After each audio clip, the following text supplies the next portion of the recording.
कर्मेन्द्रियाणि संयम्य य आस्ते मनसा स्मरन् इंद्रिया अर्थात विमूढ़ात्मा मिथ्याचारः स उच्यते। नमस्कार मित्रों, ये जो श्लोक है ये भगवद गीता के तीसरे अध्याय का छठा श्लोक है और आज की वीडियो में हम इसे गहराई से समझेंगे। तो चलिए सबसे पहले इसके अर्थ को समझते हैं। तो जो श्लोक है वो कहता है कर्मेन्द्रियाणि संयम्य य, अर्थात जो कर्म इंद्रियों को संयम में रखते हैं। आस्ते मनसा स्मरण, अर्थात करते हैं मन में स्मरण। इंद्रियार्थान, अर्थात इंद्रियों के अर्थों का। विमूढ़ात्मा मिथ्याचारः स उच्यते, अर्थात ऐसे मूढ़ व्यक्तियों को मिथ्याचारी कहा जाता है। तो इस श्लोक में श्री कृष्ण अर्जुन से कह रहे हैं कि वो व्यक्ति जो कि अपनी कर्मेंद्रियों को या अपने कर्मों को रोकता है और नियंत्रण में रखने का प्रयास करता है बाहरी रूप से, किंतु उसके भीतर वास्तव में वो इंद्रियों के ऊपर ही सोच रहा होता है, तो ऐसा जो व्यक्ति होता है वो वास्तव में मूढ़ है और वो मिथ्याचारी कहा जाता है। तो यहाँ पर जो संदेश है वो यही है कि आप यदि बाहरी रूप से अपने कर्मों को नियंत्रित करते हैं और कहते हैं कि मैं कर्म नहीं कर रहा हूँ, किंतु अपने मन में आप फिर भी जो है उसी विषय के बारे में सोचते रहते हैं, तो इस प्रकार का जो व्यवहार है वो वास्तव में मिथ्याचारी व्यवहार है। ये आपको मुक्ति प्रदान नहीं करेगा बल्कि ये आपको उलझाएगा ही। तो इसको भी हम एक उदाहरण से समझ सकते हैं। तो जैसे आप ऐसी कल्पना कीजिए कि आप एक बहुत ही सुंदर स्त्री का एक चित्र देखते हैं, या यदि यहाँ पे महिला दर्शक हैं तो वो ये कल्पना कर सकती हैं कि वो किसी बहुत ही शक्तिशाली पुरुष का एक चित्र देखती हैं।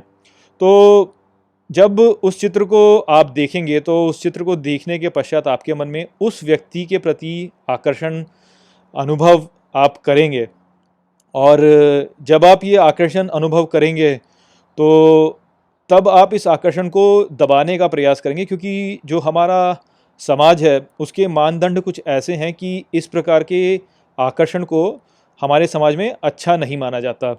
तो होगा यही कि आपके मन में वो आकर्षण उत्पन्न तो होगा, किंतु तुरंत ही आप उस आकर्षण को दबाने का प्रयास करेंगे, और इस प्रक्रिया में होगा ये कि आप या तो आंख बंद कर लेंगे या मुंह फेर लेंगे और बोलेंगे कि मेरे मन में तो कोई आकर्षण उत्पन्न हुआ ही नहीं। तो ये जो व्यवहार है ये वास्तव में अपनी भावनाओं को दबाने वाला व्यवहार है, और ये जो दबाना है ये लगभग सभी लोग वास्तव में करते हैं, क्योंकि लोग यही चाहते हैं कि वो सामाजिक मानदंडों के अनुसार एक अच्छे व्यक्ति हैं, और क्योंकि वो ये ढोंग करना चाहते हैं कि वो एक अच्छे व्यक्ति हैं तो वो इन भावनाओं को वास्तव में दबाएंगे ही।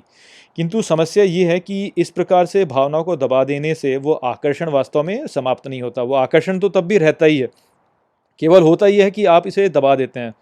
और अपनी भावनाओं को दबाना कभी भी आपको मुक्ति प्रदान नहीं कर सकता, क्योंकि जब भी आप अपनी भावनाओं को दबाएंगे तो वास्तव में वो भावना जो है वो और बलशाली होती चली जाती है, और कुछ समय पश्चात वो कई गुना शक्ति के साथ में पुनः आपके मन में प्रकट होगी। तो इसीलिए भावनाओं को दबाना कभी भी मुक्ति का मार्ग नहीं होता।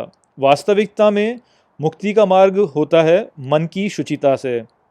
तो यदि आप एक साफ मन के साथ में, एक शुद्ध मन के साथ में और बिना किसी द्वेष भाव के साथ में उस चित्र को देखें और ये स्वीकार करें कि इस प्रकार से एक सुंदर स्त्री का या एक शक्तिशाली पुरुष का चित्र देखने के पश्चात मन में आकर्षण का उत्पन्न होना एक स्वाभाविक सी बात है, क्योंकि बायोलॉजी यही कहती है और एवोल्यूशनरी प्रोसेस जो हुई हैं वो हमें यही बताती हैं कि इस प्रकार के व्यक्ति की ओर हमारे मन में आकर्षण उत्पन्न होगा ही।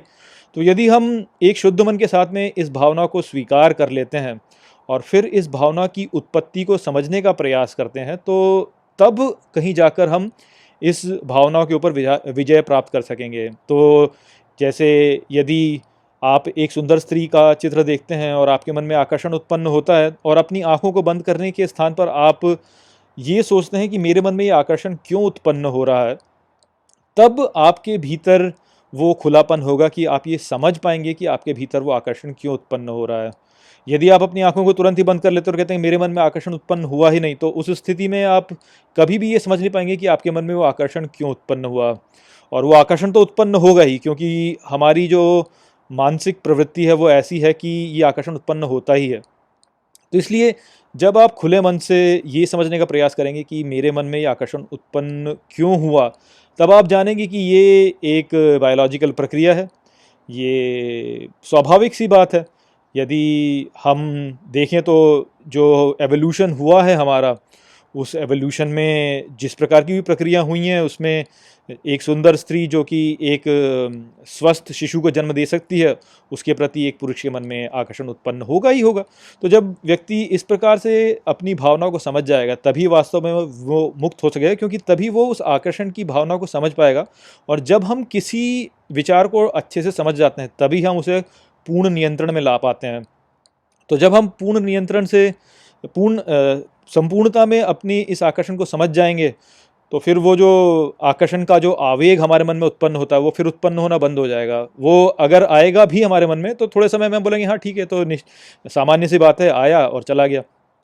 तो यही बात है जो कि यहाँ पर श्री कृष्ण अर्जुन को बता रहे हैं। आप अर्जुन की स्थिति को भी देख सकते हैं कि अर्जुन जो है वो अपनी भावना को वास्तव में दबाने का ही प्रयास कर रहे हैं। वो वास्तव में कुरुसेना में स्थित जो योद्धा हैं उनके प्रति एक आसक्ति रखते हैं, किंतु वो इसको स्वीकार नहीं करना चाहते और कह रहे हैं कि मैं इस युद्ध को नहीं करूँगा, क्योंकि मैं ये जो युद्ध है ये वास्तव में एक स्वार्थ से भरा हुआ युद्ध है। तो वो भी वास्तव में अपनी भावना को दबाने का प्रयास कर रहे हैं और ये समझने नहीं रहे हैं कि वास्तव में उनके मन के भीतर क्या चल रहा है। तो यही विचार है जो कि इस श्लोक में बताया गया। आशा करता हूँ कि मैंने इस श्लोक को आपको अच्छे से समझा दिया होगा। चलिए इसी के साथ इस वीडियो को यहीं पर समाप्त करते हैं। नमस्ते।